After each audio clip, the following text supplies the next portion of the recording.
inconvenient en retirar el 10% i deixar-ho sense aquest percentatge mínim, però vist que el que es demana és una altra cosa pel grup que aquí podria decidir, doncs ho deixem tal com està, sabem que s'ha votat en contra. Ara bé, aquí sí que hem d'explicar unes quantes coses. Referides bàsicament als dos grups que hem votat en contra i molt especialment pel grup socialista. Pel grup socialista, primer tema, coherència. Com poden votar a Sants una cosa i a les Corts una altra?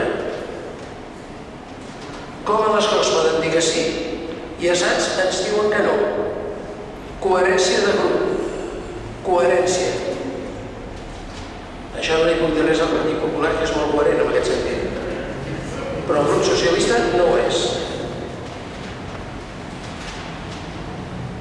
Segona qüestió, i aquesta la contesto parcialment al grup d'iniciativa.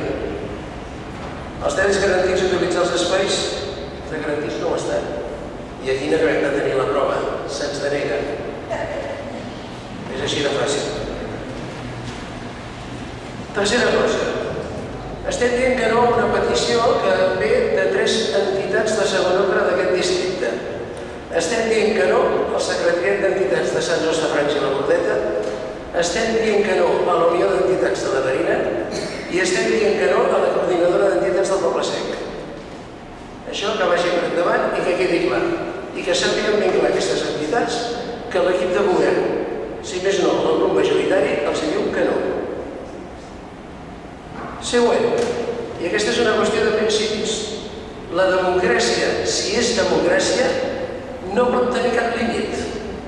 En democràcia i en actituds democràtiques, tot és lícit, tot és legítim, tot és vàlid. I aquí alguns la volen encursetar. Per què? Perquè quan diria el psicoanalista americà Eric Fromm, alguns tenen por de la llibertat del poble. I tenen por perquè tenen por que el poble opini diferent del que ells pensen o del que ells volen. I la manera de que això no passi és impedir que la gent pugui opinar. La democràcia se sustenta bàsicament en 3 formes de participació. N'hi ha més, però parlo de les de participació massiva, que són les eleccions, els referèndums i les consultes. Quan neguem alguna de les 3, neguem la democràcia. I això és el que acaben de fer els grups que han votat en contra. Esclar que d'algun grup no en sorprèn res ja. Estan en contra de la llibertat d'expressió del poble quan demanen fer una consulta, com estan en contra dels drets dels pobles en altres casos. Recentment hem vist el cas del Sàhara i l'actitud del grup socialista espanyol en el govern. Un poble que ha estat massacrat, no s'ha condemnat l'agressió i a més ho ha estat amb unes armes venudes pel govern socialista espanyol a l'exèrcit marroquí.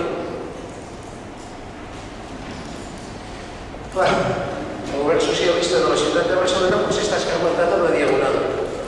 Va fer una consulta per la Diagonal i va sortir tan malament que la manera que això no passi és impedir les consultes, estar en contra.